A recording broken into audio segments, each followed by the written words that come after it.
billions of years ago, I was a better listener than you. You gave your whole life to it. We were in a world fighting literal darkness with pure light.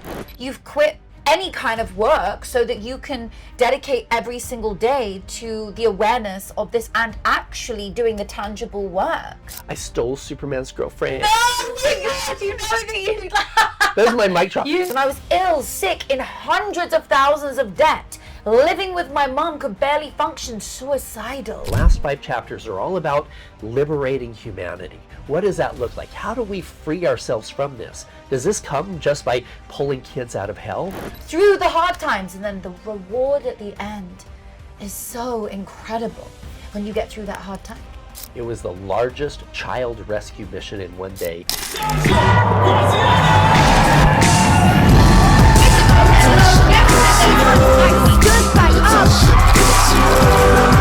Natasha Graziano.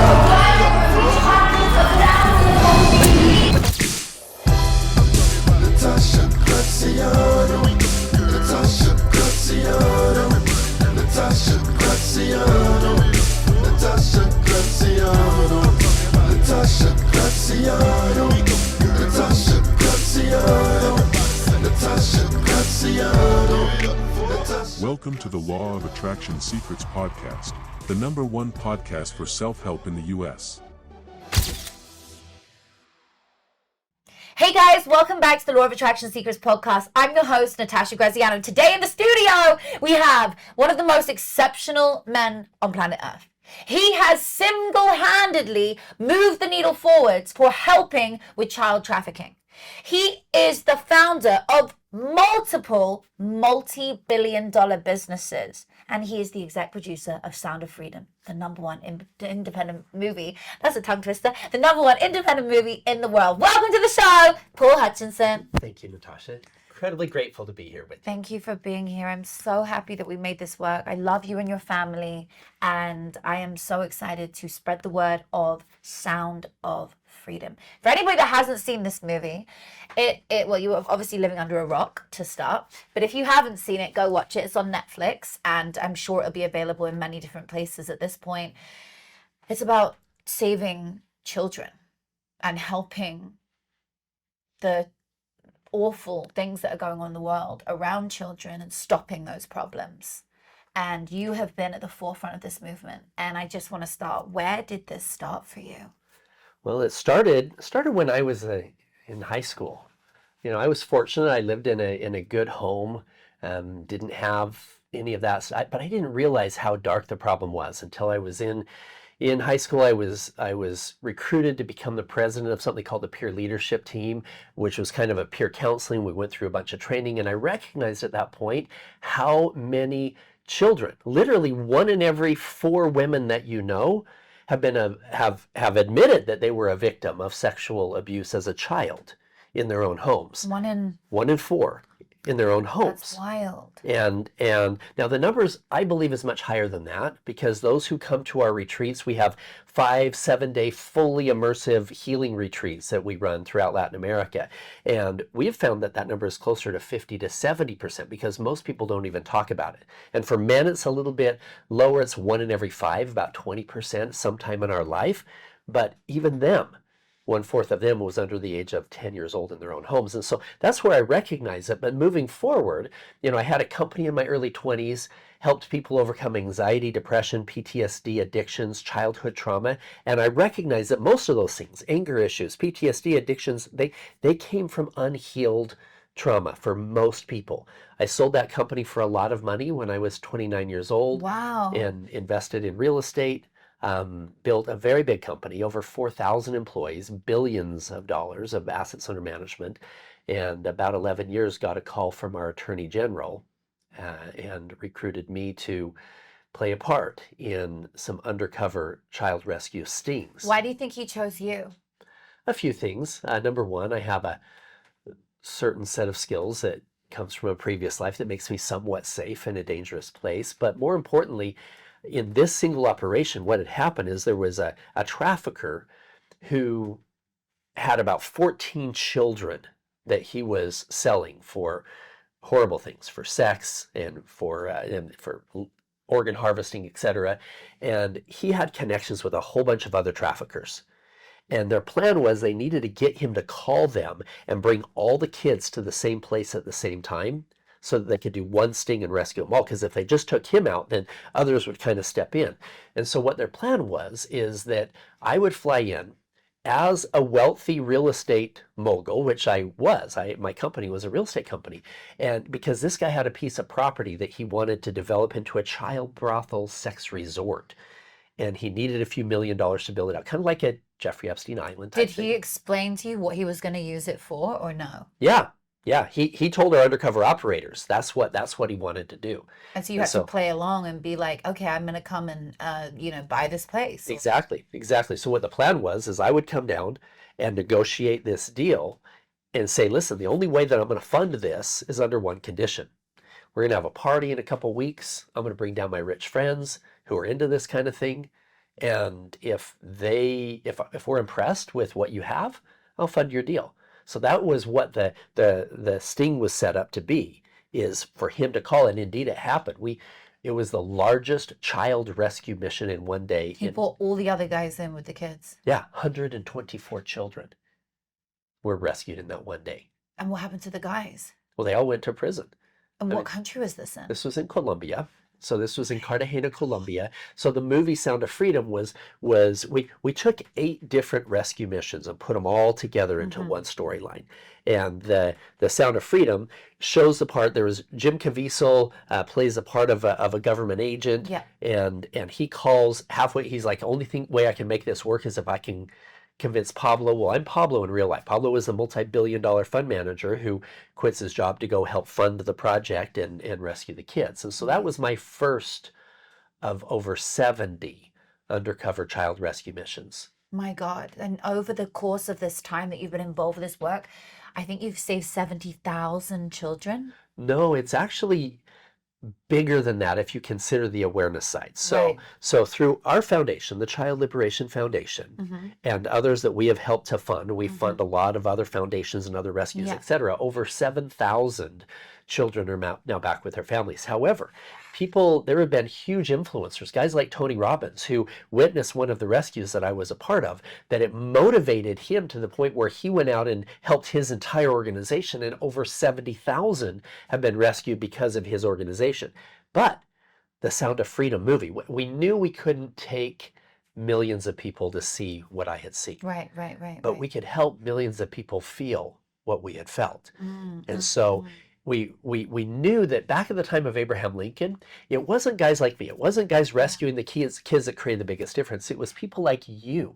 It was influencers, people like Harriet Beecher Stowe. She wrote a book called Uncle Tom's Cabin, which was the media, it was the podcast of the age, right? It created an awareness with good people of what was going on in the South. In fact, years later when Abraham Lincoln met her, he shook her hand. He says, so you're the little lady that wrote the book that started the big war.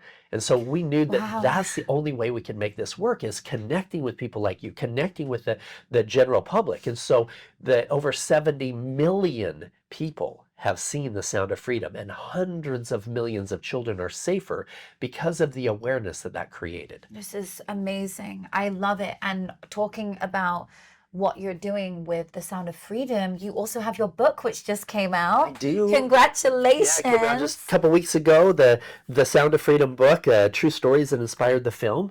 That so many times people will leave the movie and they're like, okay, I want to do something, I want to help. And the worst thing they can do is go to Mexico and go try to do undercover work. They're going to get arrested. They're probably going to get shot.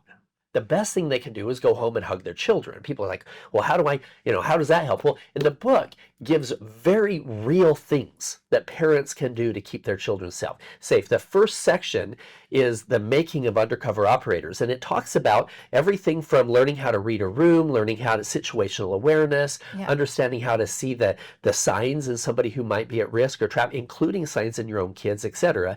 Then it goes through the rescue missions and a bunch of missions that we did that were included, parts of them in the movie. But the most important part at the end, the last 5 chapters are all about liberating humanity. What does that look like? How do we free ourselves from this? Does this come just by pulling kids out of hell? Or is there a better way? Can we pull the hell out of humanity? Can we help humanity heal from whatever trauma they're holding on to that is causing this transfer of this trauma to another human being? And that's I think the most beautiful part about the darkness that I have seen is recognizing that indeed we can end this. We can. But it's going to take a united effort. This is something we shouldn't be divided on this issue anywhere. It doesn't matter if somebody is voting left, voting right, if they're rich, if they're poor, if they're white, if they're black. It doesn't matter. Children are not for sale. This is something we can all get behind and say, this is something we can eradicate. I agree. I hope we do. I love the book, and I want to let my audience know that it's such a good read. It's worth understanding. And I love the last part because you are such a spiritual soul, and you can really feel that, I believe, in the words that you write. I'd love to talk about the spiritual side. Of course, this is the law of attraction. Have you always had this innate feeling that you can connect? Because one of the things that I love is that you know and knew where the children were through, whether you're calling it remote viewing or whatever you want to call the power you have. You were using your divine power, which, by the way, we all have, just many people don't tap into. So what were you seeing and feeling, and how have you always had this gift? Well, I'll talk about where it first came from. When I was a teenager, I remember going into my dad and I said, Dad, I want to be successful. How do I become successful? And he gave me two things. He gave me a book by Dale Carnegie, How to Win Friends and Influence People. Love it. And I love Dale Carnegie's other book, How to Worry Less and Live More. And then the next thing he gave me was something by Brian Tracy, The Psychology of Achievement. Great. And the Psychology of Achievement started helping to open my mind to the law of attraction and what that was. And even more than the law of attraction, what I call the law of creation, where indeed our thoughts are powerful tools, not just in attracting things, but in whatever it is that we are holding in our dominant thought to attract that and create that in our life. And then I had a very powerful meeting in my early 20s with a guy by the name of Jerry Prine. Jerry had an IQ, he had the highest IQ that the University of Utah had ever tested, one of the highest in the world at the time, yet he couldn't read or write. Usually the case. He never graduated from elementary school, yet he was the inventor of a whole bunch of life-saving medical devices. The original software that Siri, that voice recognition was built upon, that the IBM originally started, he developed all of that because he couldn't read or write. And I sat down with him, I was in my early 20s, and I remember he said, Paul, he said, you can have an IQ over 200 if you wanted. And I said, no, I can't. I'm really not that smart. I worked really hard for my grades. I didn't even get a scholarship. And he said, no. And I said, I don't think you can change your IQ. You're kind of born with that. He says, yes, you can. He said, the difference between me and you is that I listen better than you. And I said, you listen better than me? I touched my ear. He said, no, I listen better than you. And he touched his heart. He said, how long? He said, do you think that I'm the inventor of those medical devices? I said, you have the patents, right? He goes, yeah, I do. I said, you're not the inventor? He goes, no, I'm not. I said, what do you mean? He said, how long has the universe been around? I said, millions of years. He said, billions upon billions of years. He said, those medical devices were invented billions of years ago. I was a better listener than you. He said, when you understand that we live in a world of universal truth, and we have the ability to tap in energetically, heart to heart, with everybody on the planet and everybody who has passed on before us, and that we're not physical beings having a spiritual experience, we're spiritual beings having this physical experience. That's what our real entity is. He said, and if you understand that and you learn how to listen, he said, most people discount their intuitions because they know not from where they came. They think that they came from their limited books that they read and the people they talked to, when they realize that those intuitions came from a place beyond your comprehension, a place from infinite knowledge and infinite truth. You learn to trust them. And I started tuning into that early on. Wow. And as soon as I recognized, okay, if something comes to me, I'm not going to sit here and analyze it here. I'm just going to listen here and follow. So when I got a message that said, you need to call Mr. Marriott right now, boom, I would call him immediately. If it was 6 a.m, I wouldn't argue with myself saying, oh, it's probably too early, he's going to be mad, I'm texting him right now. I would do it immediately. Over and over again, I would just follow that. And how does somebody become a partner, let alone a founder of a $48 billion investment fund?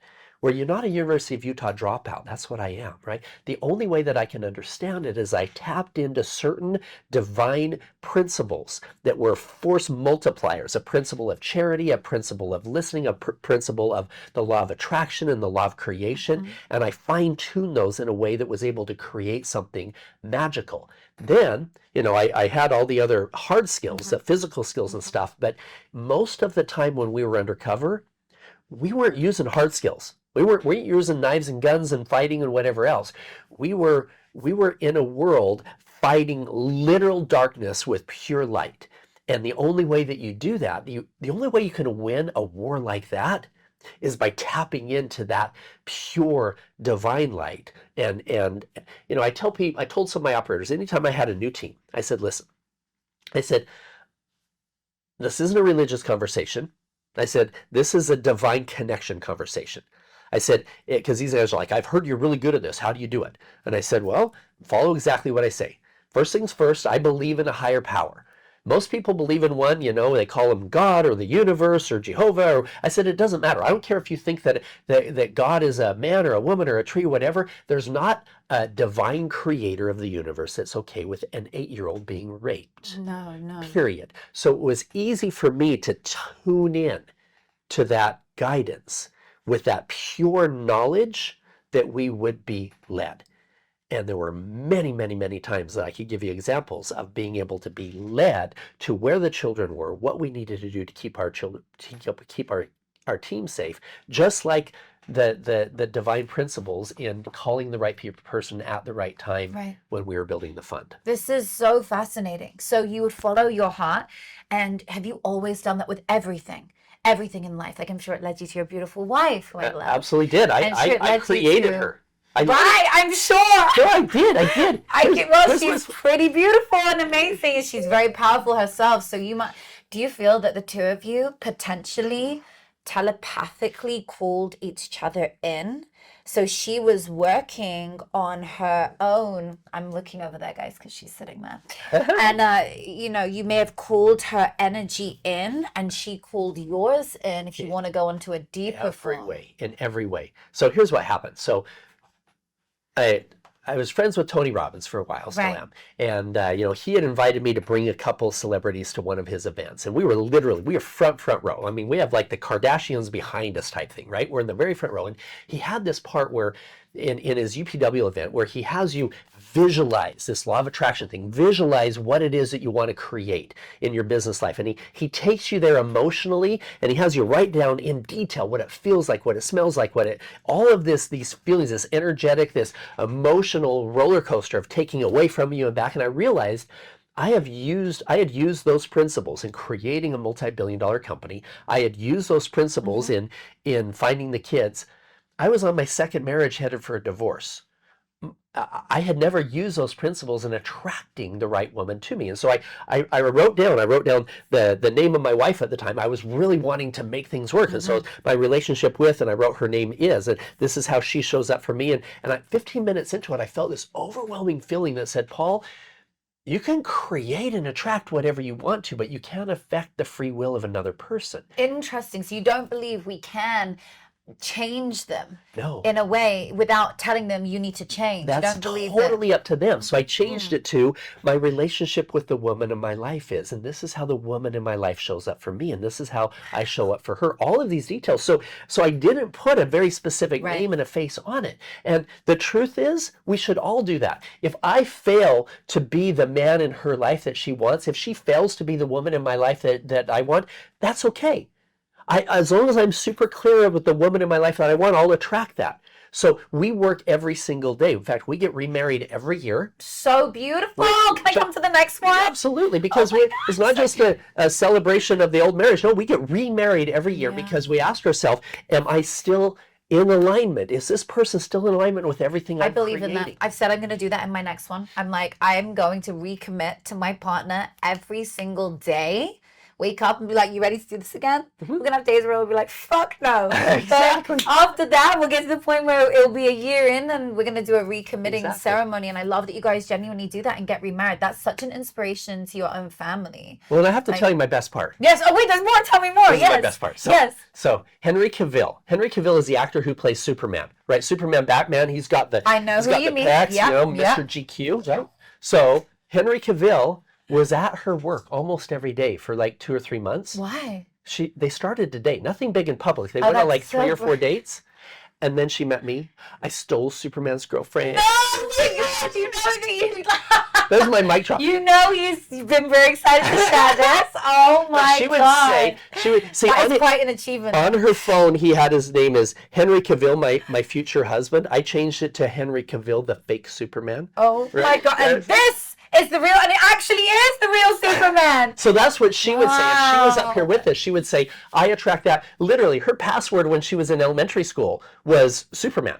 That's what her password And then you was. attracted meeting him anyway, which was wild, but then you met the real Superman. So what the universe was doing was showing you, yeah, you're attracting exactly, you got the fake Superman because he acts as the Superman. I'm sure he is in real life. I'm not putting him down. I don't know him. He's great. He's got a good I'm sure he's an heart. awesome guy. But as in he plays a Superman role, but then, hey, the universe, the higher power, God, whatever you want to call it, shows you actually who Superman is. That's a really great metaphor for life. So it was beautiful. I mean, I don't see myself as that, but I will say this. You know, one of my favorite lines in the Avengers is when they were asking all of the Avengers, "What's your superpower? What's your superpower?" And they ask who plays Batman? What's his name? Not the actor, but you know, anyway, the Batman guy. He says, "What's your superpower?" He says, "I'm rich." Oh yeah. so part of why I was recruited was that I could fund these missions. I could put massive. I was the primary investor in the movie Sound of Freedom because of the fact that I had attracted massive amounts of wealth with the intention of doing good. Which is why the universe continued and continues to bless you with abundance, because you're making your money matter. You are the prime example of the people in the world who we should be listening to, who we should be led by, because you are using abundance for the greater good.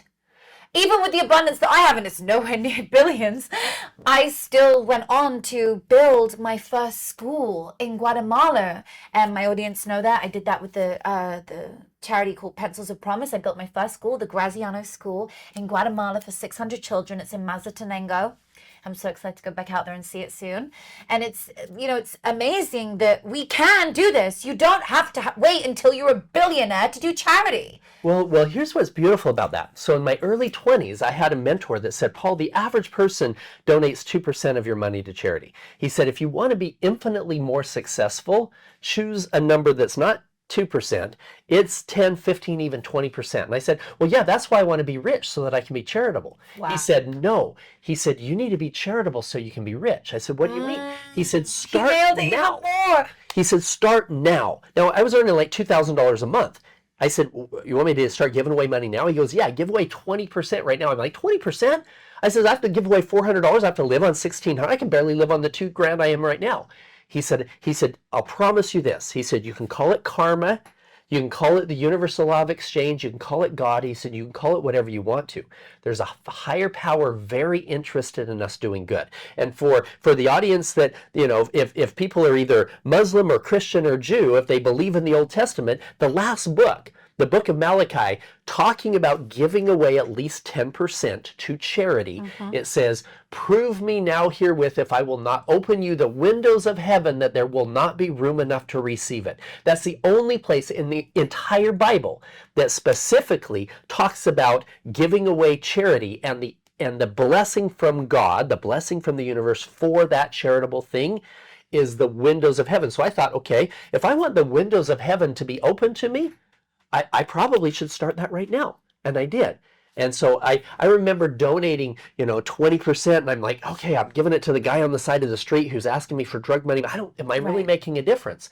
So I decided to focus my attention on the truly innocent, a 9-year-old child in a position completely outside of any choices that she made. So I donated times at Primary Children's Hospital, One Life at a Time, a bunch of these different charities. I was on the Make-A-Wish board of directors for our area for 7 years. I was the incoming chairman. for Make-A-Wish in our area, when I got that phone call from the Attorney General and that agent who invited me to play that role on that first undercover child rescue mission. What a blessing. Your path was written before you were here. You already wrote it. You already knew exactly what you were meant to do, and you found it and tapped in. Thank God.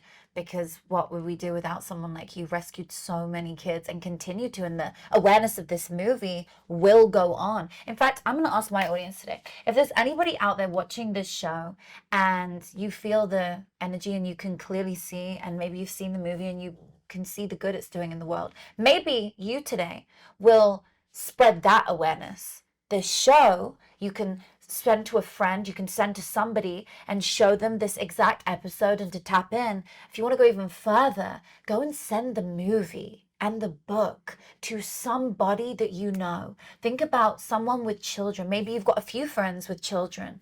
Send it. I'm literally, as soon as we finish, I'm gonna get my phone, whoever it is, and I'm gonna go and send 10 messages myself with the movie. In case you haven't seen this, you've got to watch it. It will help protect you and your children. I'm going to do it for the book. So that is my request. I've never requested anything of my audience. So that is for you today. I hope that through this, we can reach millions of people today with this message, and we can save some more kids. So we're going to go back in, but I just wanted to share that while we're incredibly grateful. Thank you. Yeah, Thank you for doing Well, that. you're doing the most abundant, incredible work in the world. You are one of the most selfless humans I have ever met in my life. And I meet so many philanthropists who are doing great things. This is another level. You gave your whole life to it. You've quit any kind of work so that you can dedicate every single day to the awareness of this and actually doing the tangible work. That is really incredible. And maybe someone out there's like, well, I really don't earn money. Okay, let's say you're listening and you don't earn money.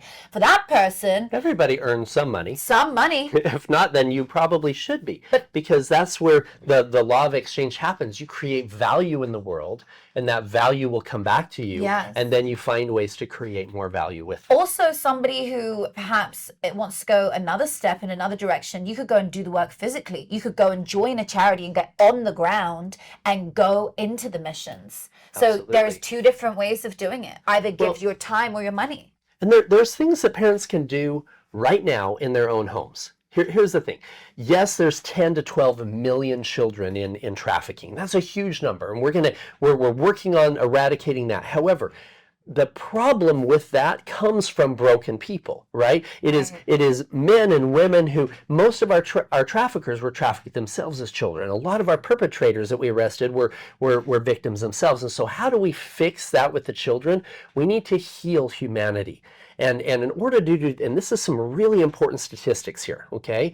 So the men and women who talk about that child, the abuse that they had and the challenges they had, they usually grow up to be protectors. Most of my undercover operators were abused as children themselves, and they grew up to be protectors in every way and literally risked their lives to help the kids. Wow. However, the people who hold it in, who never talk about it, it comes out. It comes out in anger issues, low self-esteem, anxiety, depression. Relationships. Yeah, big relationship issues, addictions, these things. And in some cases, the people who hold it in, 1 in 3 of them, they become a contact offender and hurt people hurting other people. Even in America? Yes.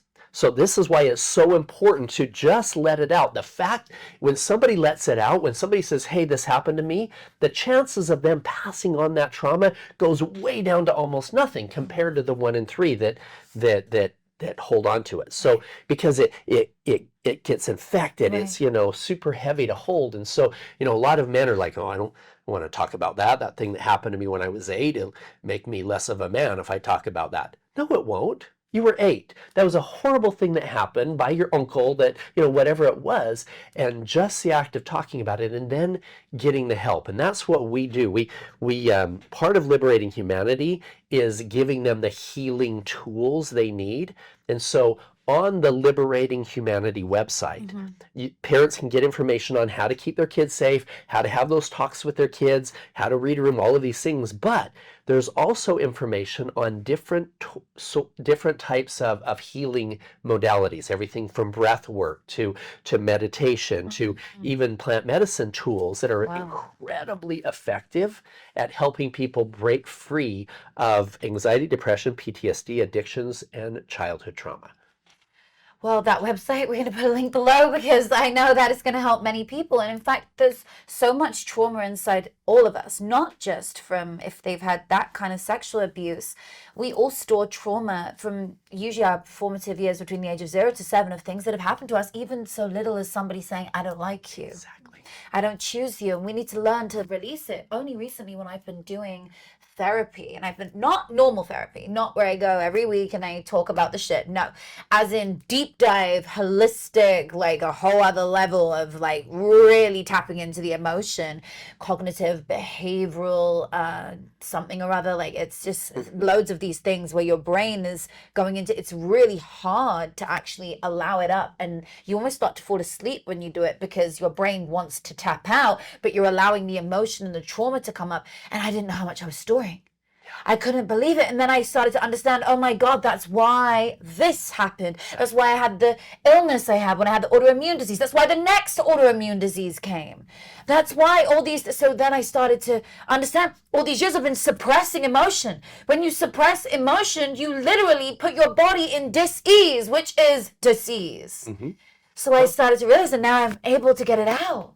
It's I teach people it's like a gold bar. Our subconscious mind is like a gold bar, and that runs 95% of our life is run by that subconscious mind. Well, when we're little, our brain is in a state of hyper neuroplasticity, meaning that gold bar is in flow state. It's in liquid form gold, right?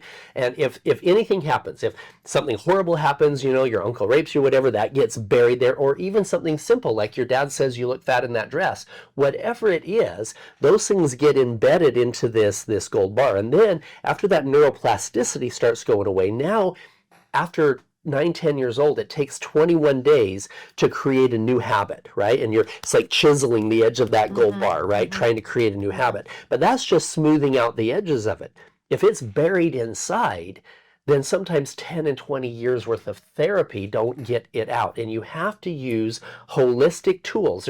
There's nothing that big pharma makes that's going to help create that neuroplasticity to the point where you can pull it out. Those things are just drugs that are covering up the symptoms and whatnot. They're putting a blanket over things and so you feel numb to your emotions. But there are certain tools, and you can learn about those on Liberating Humanity, things that you talk about already, that can create that flow state of that gold bar again, right? That hyperneuroplasticity where a trained facilitator can now go in and pull out those trapped emotions, pull out it's like that weeds. It's literally like weeds and roots, and you have to pull them out of the earth. And you're like, my God, look at the length of this. Exactly. And you have to pull them out, and then on this fresh soil, plant seeds of joy, of love, of happiness, of harmony, of abundance, of everything you do desire in your life. Going back briefly onto something that you said you don't have to wait until you're the billionaire to start giving. You can give now. And your mentor told you that when you were young. That's literally my book, Be It Till You Become It. You don't wait till you're the perfect wife when you're married to be the perfect wife. You be her now before you meet your husband. You don't wait to be the amazing philanthropist once you have the money to donate. You be the most amazing philanthropist now. And you be it until you become it, because then you surely become it and everything else catches up. Like when I look at myself 8 years ago, when I was with the autoimmune disease, when I was ill, sick, in hundreds of thousands of debt, living with my mom, could barely function, suicidal. When I look at that situation, I now realize, wow, how far I've come. But I didn't wait till I'm here now to be the millionaire, to be the successful version of me, the motivational speaker. I became her then. Yes. Every day I started to become her 1% more until I'd manifested Natasha Graziano. Well, and it's so important to have everything in a positive present format. Even when I was creating my wife, right? I was at that event with Tony Robbins. I love this. I'm doing it tonight for my husband. I achieved all the present. So the woman in my life, shows up for me this way, and I show up for her, all in a positive present format. Wow. I tell people, you want to become a millionaire, these young entrepreneur guys, I said, start shaving a millionaire today, right? Looking in the mirror, that's what you're doing. And it's all a positive present format because your thoughts become things. And even the undercover missions, in truly believing. People think that faith is going to church and asking God to fix things in their life that they don't believe are going to be fixed. That's not faith. That's blind hope, right? Faith is, next to unconditional love, faith is the most powerful law in the universe. And it's simply this. It's the unwavering conviction that what I want to have happen will happen, to the point where you have gratitude for it. Gratitude for things that haven't happened yet is the purest form of faith. And so Amen. Feeling that gratitude for that relationship that you want, for the money in your bank, for the success in your businesses, that gratitude and getting into that deep meditative space. And we teach people that in our retreats as well, teaching them how to get out of their beta and into their alpha wave and into their theta wave, almost to a delta wave state within their meditation. And from that place, be able to mirror gratitude of things that you have right now, gratitude for the things that brought you to this point, and then mirror that frequency, that high frequency of gratitude for the things that you're bringing into your life, that you're manifesting, that you're attracting into your life. It works. I do it all the time. I love it. This works. I have an alarm on my phone 3 times a day, and it's called a gratitude alarm. It has my favorite song. It plays something from the soundtrack of the Titanic.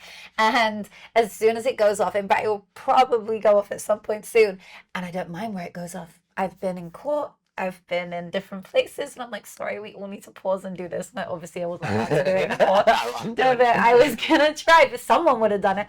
But anyway, it's an alarm, and it's called gratitude. Instead of just setting it for 7 a.m., it says gratitude alarm. You can change the name on the iPhone and put the song you want. When that song comes on 3 times a day, I pause whatever I'm doing, and I give gratitude deeply for something I have right now. And then I give gratitude for something as though it's already mine. And it sets me up for the things I want to manifest, but it also shows me how much we don't sit in a state of gratitude the rest of the time. Sometimes I'm in a complete opposite state, and I'm like, my gosh, thank God this alarm went off. Otherwise, I'd have stayed in that state for another 4 hours. And then I would have continued just focusing on money. No, pause. Let me focus on something beautiful in the world. And what am I grateful for? My children. What am I grateful as though it's already mine? And because you start to tap into it, and I do it for about 3 minutes. 3 times a day. And that's really powerful. So I have to say, gratitude has changed my life. It's saved me. It's shown me, there's times when things get really heavy for all humans. And sometimes I think that's where people switch to the other side, because something gets so heavy and they're like, I don't believe in anything anymore. This is so bad. Actually, it's a test to see how much faith you have, to see how much gratitude you can have for the things you do have, because you're still breathing, for the things that you want to happen. Blind faith. Can you have faith? Because as I tell everyone, the world runs on the law of attraction. The law of attraction is like attracts like. So if you are in a negative state of mind, I give up, I'm over it, guess what? Everyone else is going to give up on you. And then you're in this bad mood, which turns into a bad temperament, which turns into a bad character, which turns into you. So you don't want to be that. You want to evolve and be grateful and have blind faith through the hard times. And then the reward at the end is so incredible when you get through that hard time. Love that. I love that. I've seen it in everything that we've done. Right. Everything from the charity work to even the healing of the children. Right? We pull these kids out of this horrific place, and that's just the first step. Helping them heal is the real mission. And we have safe houses around the world that are using programs put together by the Child Liberation Foundation, and a lot of them, you don't save the world from poverty by sharing impoverished pictures to the wealthy. What you do is you help those in poverty envision where they can be, and helping these kids see a life of abundance, because right now all they see is a life of abuse. And so helping them build that confidence in themselves, teaching them skills of self-reliance and hand-to-hand combat and stuff are super fun, and art therapy and dance therapy, etc., to release those emotions. And it's beautiful to see how many broken people can become healed and move forward and create a life of massive abundance for themselves and others, not just abundance financially, but abundance in love and healing, you know. And sometimes you have to go through it. You went through the darkness to appreciate the light. I saw the darkest part of humanity in leading these undercover child rescue missions, and only to understand that if I hadn't seen that darkness, it wouldn't have motivated me to put everything on the line to eradicate this. I remember I was sitting at one point, this little girl was standing up, and I was sitting down, and we were almost eye level as she was standing up. And I saw so much fear. She was 11. I saw so much fear in her eyes that I took her little hands, she was shaking. I just said, "Está bien." And I made a commitment at that moment. Seeing that darkness, I made a commitment to myself, to God, to that child, that I would dedicate my life to eradicating that evil from the face of the earth. And that was the beginning. And if we don't see that darkness, if we don't experience that, and then you can see the light and then attract that into you, you'll never be there. And so that's that. Everything that you are, everything that you're doing with the law of attraction is completely in alignment with what liberating humanity is all about. Liberating humanity from financial bondage, liberating humanity from their childhood trauma. How do you liberate them? You change your mindset, you feel gratitude for the future, you see where you want to go, you shed those things that don't align with your highest and best self, and step into that divinity. Recognizing that divinity in yourself and others will make it so that we will never take from others and steal from others and rape others, etc. It's not going to happen when we recognize that oneness, when we recognize that divinity within ourselves as well, and we work in that high frequency of infinite unconditional love and gratitude. That's what creates this world of peace and abundance that I know we're going to have. So beautiful. Paul, I could talk to you all day on this. It's so magical, and I'm so excited to see you saving the world more and being the real It's a Superman. team effort. You're part of it. It is. Well, that's how we reach billions of people, Yes. through all of us igniting our audiences. And the more of us who have these big audiences that can do that, the better. Yes. So we all have to stand together and help. And this is a big, it's a topic that touches my heart a lot, because that's why I built my school, because children are the future of the world and we have to save them now. Thank you. Thank you so much for coming. It was a beautiful time. If you guys enjoyed, you know your mission. You know what you need to do. I asked you in the show. Thank you so much for listening, and I'll see you again next week.